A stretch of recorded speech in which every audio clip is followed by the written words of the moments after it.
Greetings and welcome to the Unitarian Universalist Church of Sarasota and Lakewood Ranch. We are happy to have you here. I'm excited to have you come join me today on this holiday weekend. And welcome to all of those who may be viewing us online, live streaming, or online later in the week. I am Catherine Bonner. My legal title here is Director of Religious Education, but my informal title is Jill of all trades. So if you have a question, come ask. If you're a visitor and you're live streaming or watching online, we hope that you will go to the banner at the top of our homepage and to find a space to learn more about our faith and our church. On that space, you will also be able to register our virtual guest book. And by doing so, we can send you our weekly newsletter, The Contact, and we can also send you Zoom links for those virtual events that we have online. If you're a visitor here in the church itself, we hope that you'll stop by our welcome table to sign up for our newsletter there, and we'll stay to socialize for a bit. We encourage everyone to use our donate button on our website to help keep the works of the church going. And for those of you here on campus, don't forget the coffee hour after service. It is a great way to get to know new people and greet old friends. So, and if you really like it here and you want to become a member, on the first Sundays of the month, and yes, that's today, we welcome you to sign our membership book. Today's signing will be held in the library right after the service. And now we'll have our interlude.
What a great way to get our energy pumping. Thank you so much for that, Don.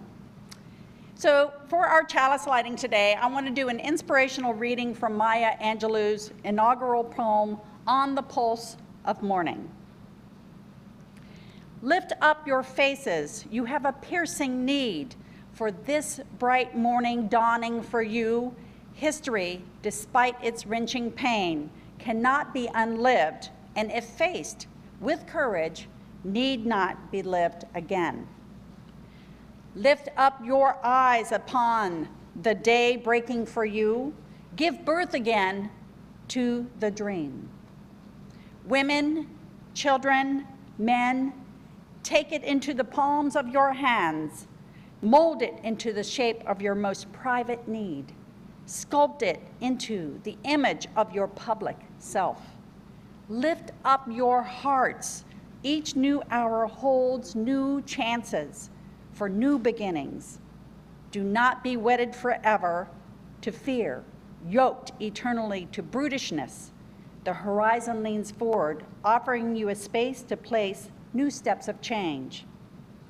So as we light this chalice, the symbol of our faith, Unitarian Universalism, we affirm our fifth principle, the right of conscience and the use of the democratic process within our congregations and in society at large.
Let us now center ourselves to more inspiring words from Maya Angelou's Pulse of the Morning.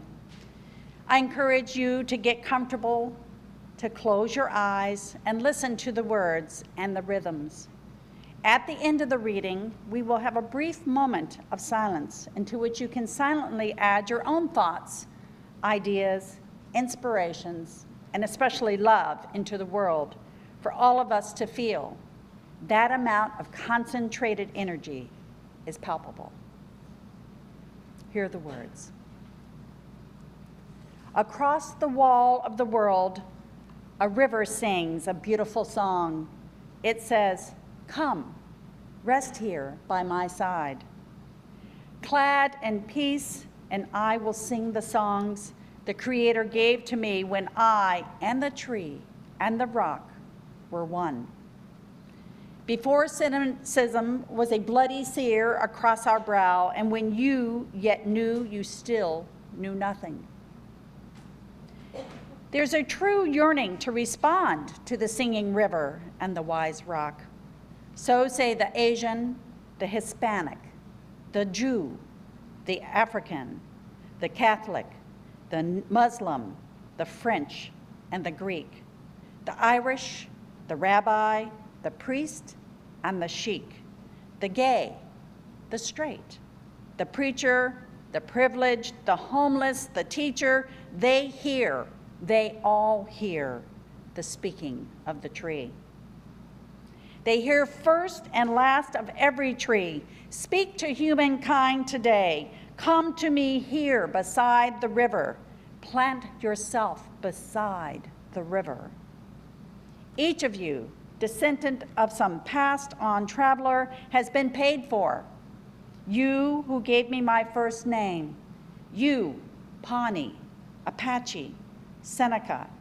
You, Cherokee Nation, who rested with me, then forced on bloody feet, left me to the employment of other seekers, desperate for gain, starving for gold.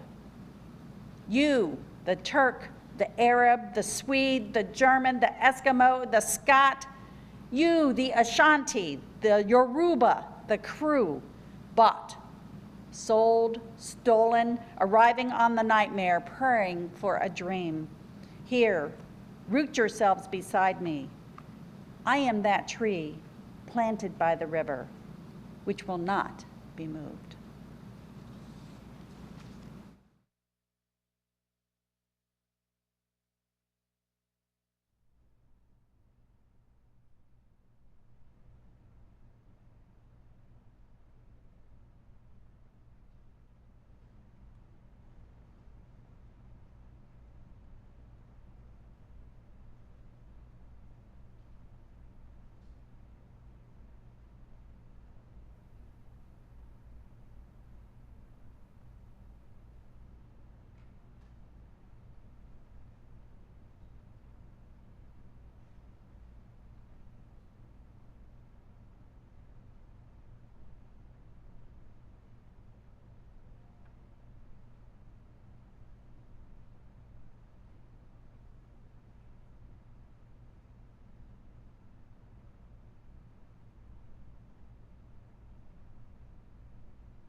the people. These are the most iconic and often repeated words in the American lexicon.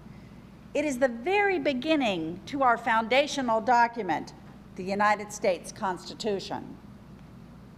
We, the people of the United States, in order to form a more perfect union, establish justice, ensure domestic tranquility, provide for the common defense, promote the general welfare, and secure the blessings of liberty to ourselves and our posterity, do ordain and establish this Constitution for the United States of America.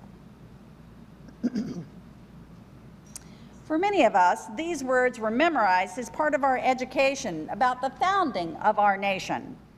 We learned how we, the American colonists, threw off the British government's shackles of oppression, including taxation without representation, quartering of large bodies of armed troops amongst the citizens without redress, the cutting off of our trade with all parts of the world, and not allowing the colonists to govern themselves as they saw fit. Thus, we, the colonists, were forced to declare our independence. Many of us were indoctrinated into the mythology of our nation's founding, including the heroism of George Washington on the battlefield and the perseverance of the American Army despite being under-equipped and fighting in harsh winter conditions.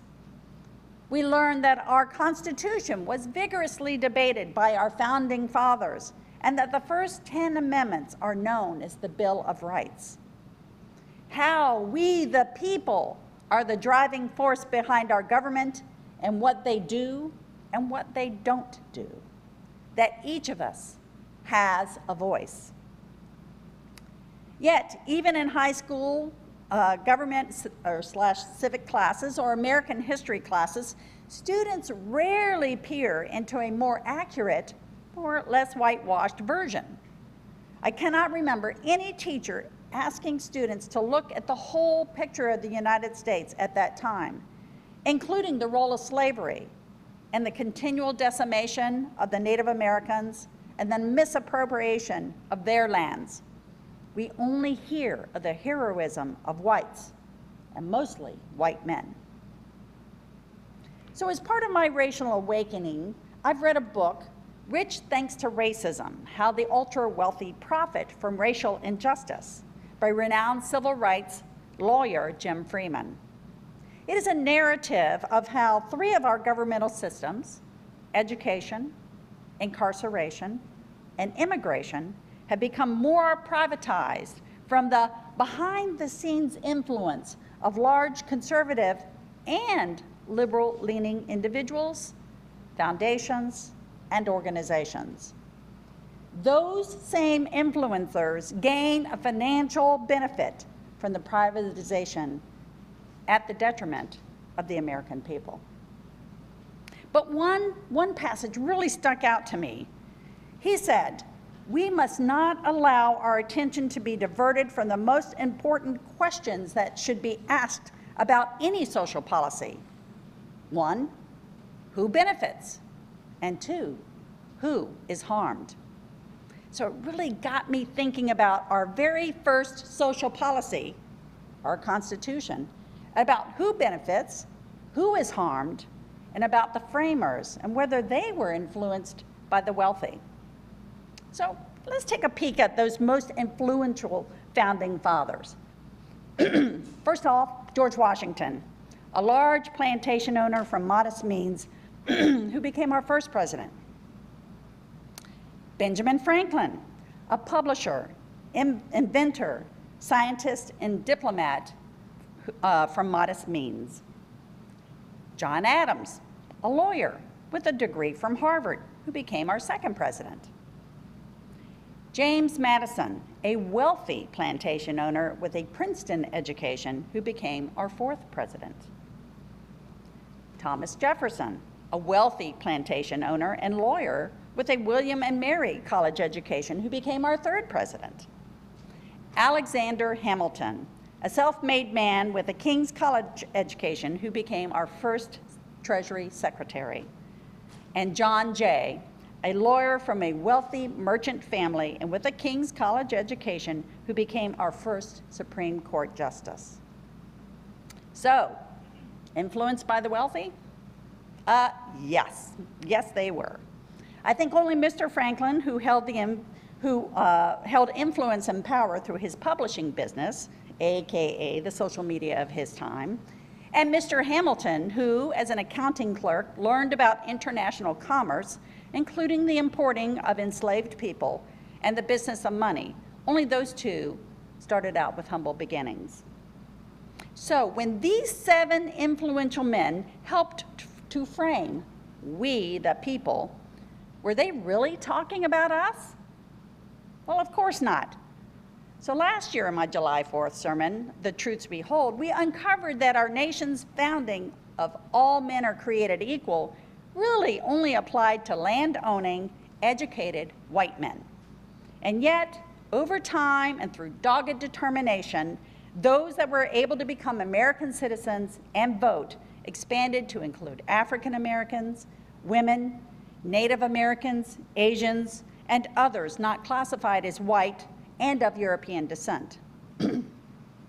So if "we the people" at our founding only meant those of means, AKA wealth, then how does that change the lens on what our nation was built upon and the social contract implied by our Constitution? So let's go back to the Declaration of Independence. What were those grievances about? Mostly about making money or wealth. No taxes, no making me spend money on housing your troops, no monopolizing my trade so I can't make more money elsewhere, and oh yeah, I need to be able to make my own rules for the public good since you are unwilling to do so. Those really sound like grievances of the wealthy and not the working class. Yet those same people put the fervor into all the colonists because they needed an army to defeat Britain. Those of means who would gain the most from independence could not do it alone. So, what about the Constitution? Well, James Madison is known as the father of the Constitution because of his pivotal role in the document's drafting as well as its ratification. In his Federalist Paper number 10, he warns against having a majority faction holding undue control and carrying into effect schemes of oppression. And if that happened, no moral or religious motives could be relied upon as adequate controls. Thus, James Madison chose to ameliorate the power of the majority by limiting some of their potential power by using the Electoral College method in determining the president, and by each state having only 2 senators. The elected representatives were to use their best judgment and not necessarily be swayed by those that voted them in. He believed that the elected representatives would be forced to work with others across the aisle as kind of a sort of checks and balance to make sure that we brought about policies that were in the public good. So with his influence, we became a republic and not a direct democracy. But why did he fear the power of the majority? Did Mr. Madison fear that the common man who was less educated about the big picture things could overly direct or influence the policies of the government against the public good? Or perhaps did he recognize that those with education and means at some point would not have the majority voice or influence? Who did our form of government help and who did it harm? So as the U.S. grew into the world's leading industrial power during the 1800s, those atop the economic ladder accumulated spectacular wealth, where by 1890, the top 1% owned 51% of the country's wealth. And with this wealth, they could buy anything they wanted, including politicians. In his 1886 diary, former President Rutherford B. Hayes stated, "This is a government of the people, by the people, and for the people, no longer." Muckraking reporters who exposed this political corruption paved the way for tax and election reforms, as well as limitations on corporate power, greater oversight, and a move away from fee-based governance. The time between the turn of the 20th century and the 1970s is amongst the least corrupt of our history.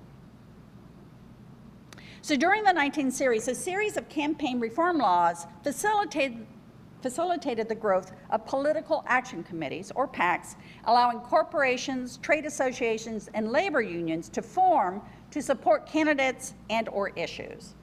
These PACs use their influence on elected candidates, both Republican and Democrat, to roll back rules put into place at the turn of the 20th century to help limit the accumulation of wealth and monopolies. Tax reforms, loosening of financial regulations, and many other laws helped the wealthy to once again enjoy exponential accumulation of wealth. But probably the biggest win for these influential political donors was the 2010 Supreme Court decision on Citizens United. This decision no longer limited the amount of money corporations and outside groups could spend on elections. It also created loopholes in campaign disclosure rules so that groups funding these campaigns did not have to disclose their donors, creating our current dark money system. Since that decision, powerful groups have poured more than $1 billion into federal elections alone. So let's consider where we are. All right, so we have a form of government that minimizes the power of the majority of the people. Since the 1970s, there's been exponential accumulation of wealth by the loosening of laws that benefit the rich, the undisclosed influence of dark money in our elections, and a political party representing the minority of voters wielding undue power to remain in power. So, is it any wonder that we are currently at a place that the majority of social policies that Americans want go ignored? Things like greater gun control, reproductive health, the right to privacy in our own lives, anti-discrimination, learning a broader, less whitewashed version of our past, racial and social justice and equity, immigration reform, environmental protection and repair, and health care for all. All ignored.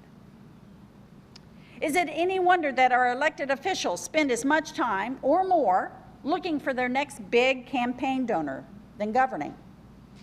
That the rights of the majority are being subjected to the oppressive values of the minority because keeping them in power makes those influential donors more money. So what can we do? Is it just too big a hurdle? Should we just move to another country? Should I just go off the grid and ignore all of this? Well, I've heard all of those comments and sentiments this past week. So my thoughts? My thought, it is time that we, the people, take back the power. But to do so, we must be very intentional. We must campaign and elect officials across the board who are not beholden to mega donors. Officials who will listen to the people and form policies to make sure everyone has justice, domestic tranquility, safety, and provide for the general welfare so that all of us can have the blessings of liberty. We must stop denigrating others and build bridges through caring for each other. This requires you to talk to those who don't think like you, or look like you, or share your culture. We are not the enemies of our neighbors, and you might have to be the person to say it. This does not mean that we need to back down and calling out harmful and hurtful actions and words just so we can keep the peace. More than ever, we must stand up for our values. So now I'd like to share with you a video of Senator Mallory McMorrow from Michigan, who gave one of the most inspirational speeches that I've heard in a long time. Thank you, Mr. President. I didn't expect to wake up yesterday to the news that the senator from the 22nd District had overnight accused me by name of grooming and sexualizing children in an email fundraising for herself. So I sat on it for a while wondering why me. And then I realized, because I am the biggest threat to your hollow, hateful scheme, because you can't claim that you are targeting marginalized kids in the name of, quote, parental rights if another parent is standing up to say no. So then what? Then you dehumanize and marginalize me. You say that I'm one of them. You say she's a groomer. She supports pedophilia. She wants children to believe that they were responsible for slavery and to feel bad about themselves because they're white. Well, here's a little bit of background about who I really am. Growing up, my family was very active in our church. I sang in the choir. My mom taught CCD. One day, our priest called a meeting with my mom and told her that she was not living up to the church's expectations and that she was disappointing. My mom asked why. Among other reasons, she was told it was because she was divorced and because the priest didn't see her at Mass every Sunday. So where was my mom on Sundays? She was at the soup kitchen with me. My mom taught me at a very young age that Christianity and faith was about being part of a community, about recognizing our privilege and blessings and doing what we can to be of service to others, especially people who are marginalized, targeted, and who had less, often unfairly. I learned that service was far more important than performative nonsense like being seen in the same pew every Sunday or writing Christian in your Twitter bio and using that as a shield to target and marginalize already marginalized people. I also stand on the shoulders of people like Father Ted Hesburgh, the longtime president of the University of Notre Dame, who was active in the civil rights movement, who recognized his power and privilege as a white man, a faith leader, and the head of an influential and well-respected institution, and who saw black people in this country being targeted and discriminated against and beaten, and reached out to lock arms with Dr. Martin Luther King Jr. when he was alive, when it was unpopular and risky, and marching alongside them to say, "We've got you," to offer protection and service and allyship to try to right the wrongs and fix injustice in the world. So who am I? I am a straight, white, Christian, married, suburban mom who knows that the very notion that learning about slavery or redlining or systemic racism somehow means that children are being taught to feel bad or hate themselves because they are white is absolute nonsense. No child alive today is responsible for slavery. No one in this room is responsible for slavery. But each and every single one of us bears responsibility for writing the next chapter of history. Each and every single one of us decides what happens next and how we respond to history and the world around us. We are not responsible for the past. We also cannot change the past. We can't pretend that it didn't happen or deny people their very right to exist. I am a straight, white, Christian, married, suburban mom. I want my daughter to know that she is loved, supported, and seen for whoever she becomes. I want her to be curious, empathetic, and kind. People who are different are not the reason that our roads are in bad shape after decades of disinvestment, or that healthcare costs are too high, or that teachers are leaving the profession. I want every child in this state to feel seen, heard, and supported, not marginalized and targeted because they are not straight, white, and Christian. We cannot let hateful people tell you otherwise, to scapegoat and deflect from the fact that they are not doing anything to fix the real issues that impact people's lives. And I know that hate will only win if people like me stand by and let it happen. So I want to be very clear right now. Call me whatever you want. I hope you brought in a few dollars. I hope it made you sleep good last night. I know who I am. I know what faith and service means and what it calls for in this moment. We will not let hate win.